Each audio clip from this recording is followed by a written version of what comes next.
I originally began in the industry I wanted to be a musician myself. I wanted to be on the stage, and that quickly went away once I got to college and saw what real musicians were, and I knew actually before I ever went to a single class that that would not be the case. And I talked to people about ways to stay involved in the music side, uh, but there was no degree in audio, but I found a way to work at the Musical Arts Center and do recordings of shows and then get involved in the live shows and to get myself to know all the people that were doing that kind of work. And then I found a professor, Tom Wood, who mentored me to make my own custom degree at Indiana University, which in audio engineering, and that was 1975. So there was no available degree, but now they've turned that whole thing into a music program all these years later. So that's kind of a fun twist.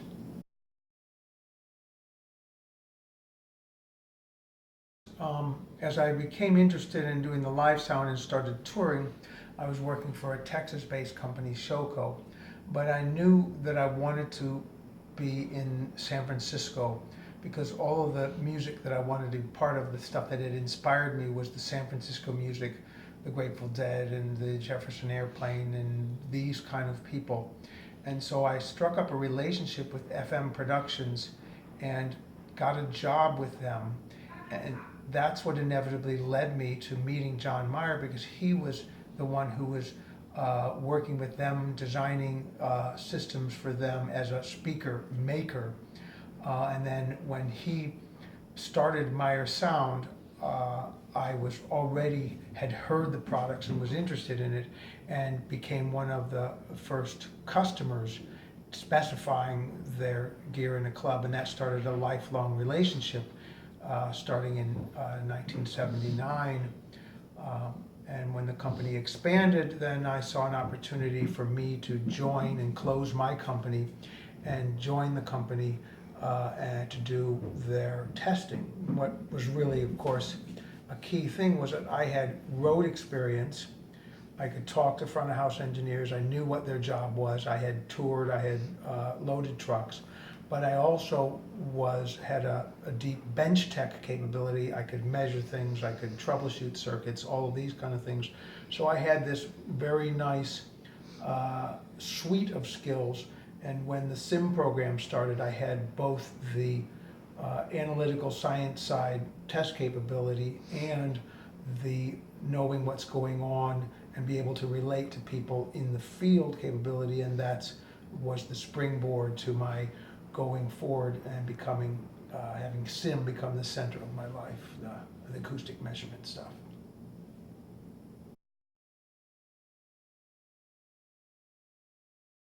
The audio experience is it's an auditory sensory experience, but it's very difficult to comprehend that experience because it's literally all in our head. And the tools that we have allow us to use our other senses, our sense of sight, to be able to help to analyze sound and to be able to understand how it's spread out over the hall, where it's going. I know where it is where I am, I can just stand there, but how is it up in the balcony? Nobody knows that. Or how is it going to translate later to when it goes out of the studio into someone's home or their car. And so for me, the analytic tools of measurement are the great benefit that we have in my generation, because we can use these things for what I call eye to ear training. We can look with our eyes and see a trace and go stand there and listen with our ears, and then you link up what you see visually with what you hear, and now the next time that comes on the screen, I go, oh, I know what that sounds like from this particular picture. So I've spent a lifetime learning eye to ear training and teaching people how to link up the pictures on the screen, which are often ugly and terrible and horrible, to what they experience, which may or may not be so ugly and terrible and horrible, but you can learn to see what are the colorations that we experience with our ears and then you can see that on the screen, and then you know, of course, when to act on it. Wow, that's a Palletta reversal, or oh, that's comb filtering, or that's a peak that I'm going to hear sounding boom, boom, boom, boom, that kind of sound. I can see that on a screen, and that's so much of my life has been dedicated to learning that well enough to be able to teach about it and write about it so that people can carry that forward and have an easier time learning it than I had.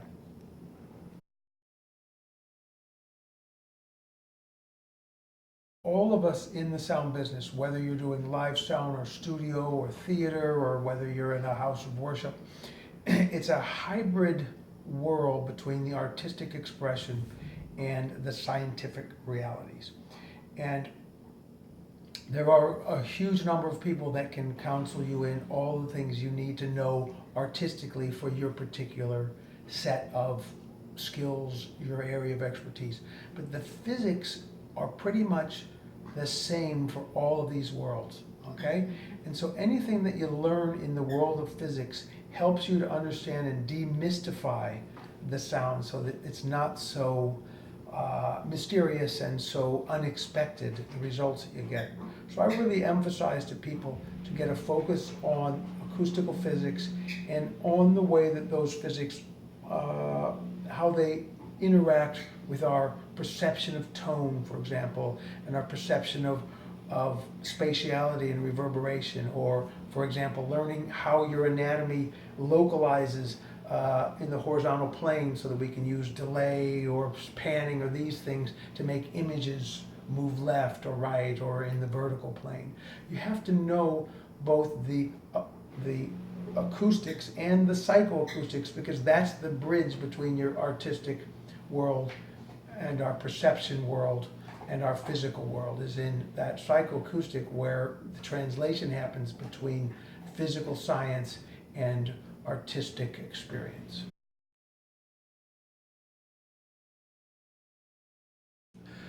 I began writing books, oh my God, so long ago. 1994 was really the first book that I wrote. And why did I write a book? I never planned to write a book, but I wrote books because I felt like I had something to say about this subject that hadn't been said. And that's what's propelled me forward to put into print and make accessible these techniques that were evolving, that I was part of a team of people that helped to make these things evolve and become the standards of the industry. This is the third edition right here of my book, which I am proofreading right now. It's the only actual hard copy of it in the world, because I'm going through it and fixing it. It will hopefully be out in January. What it is that each time, with each edition, we find that the world of sound system tuning is evolving. We're getting better speakers and tools out there, and I have to evolve the techniques to reflect it. And one of the key things in my writing is I'm not writing history books. I'm not writing about the way that it was. I threw out everything out of the old edition, even though the old edition is only 4 years old, if it wasn't the way we do it now. Because my feeling is you have to have this be, it's a modern cookbook for how we cook and prepare sound systems now. And so I try to make it as absolutely up-to-date, digital networking, all the modern line array speakers, the way that we really approach this now. And I will continue to try to do that for as long as I can. But this is a huge update. It took me 1.5 years to do this. Yes, it took as long to write this third edition as it did the first edition. So it's a tremendously huge amount. There's 250 new drawings. It's a huge amount of new material, because I feel like surprisingly, we've moved along so much faster, and these tools have become so mainstream now. When I started writing these books, it was like a voice in the wilderness saying, hey, look at these tools, look at these tools. Now it's like everybody uses these tools. So it's an interesting thing to see the evolution and the widespread use of the tools that are inside this book. And I'm very flattered by the fact that people use it, and I appreciate their support.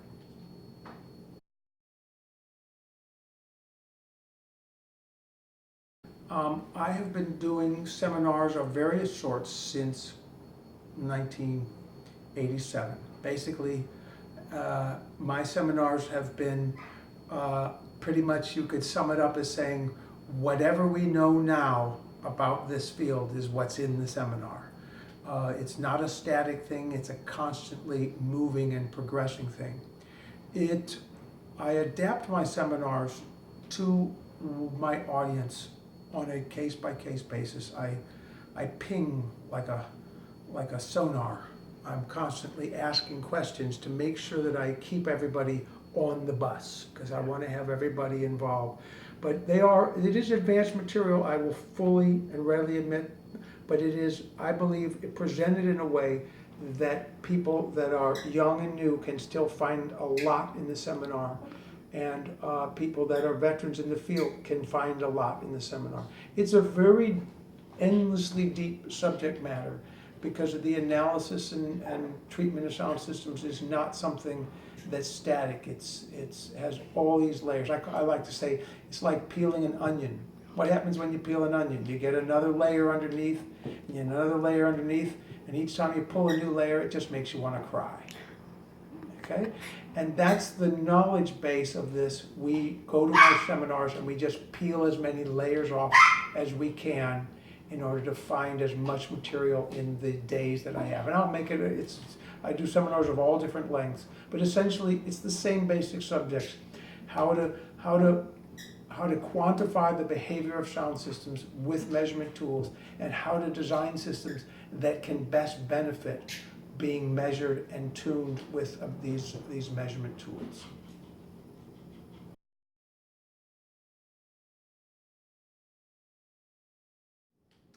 Just a few years back, we had an audio engineering conference on the state of audio education, and they brought together all these different teachers from around the world that are running audio programs, and then people that are doing audio seminars and these types of things were there as well. And we talked about the future of education and the future of sound engineering. And a really interesting thing came up in that discussion. When David Shearman went through and showed that statistically we've reached a tipping point in the industry just in the last few years, where there's more money and jobs in the live side of sound than in recorded sound. There's more money in live sound than recorded sound for a whole variety of reasons, some of which are not good, piracy and these kind of things, but they are very real and with us. And as a result, the live sound side of things is going to have to be brought into the forefront for sound engineers to get a proper education.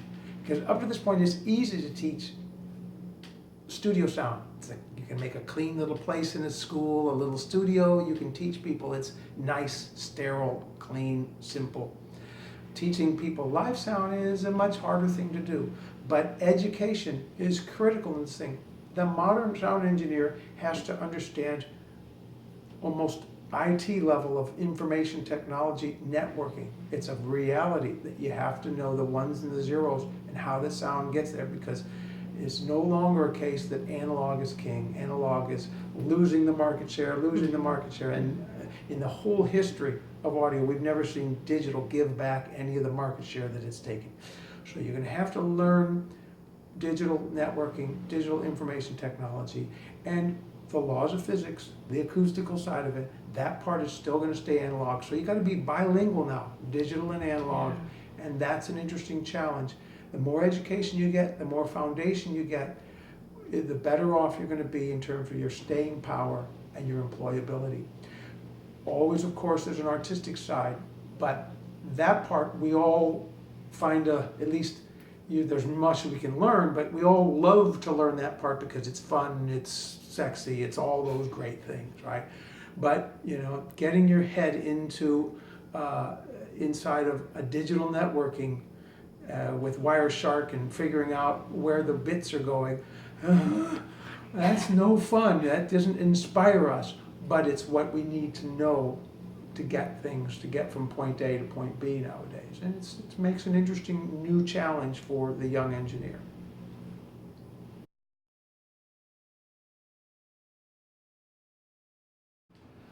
thank you, Catherine, for visiting with me today, and I'm always happy to talk to the Greek sound engineers and to the Alive channel here.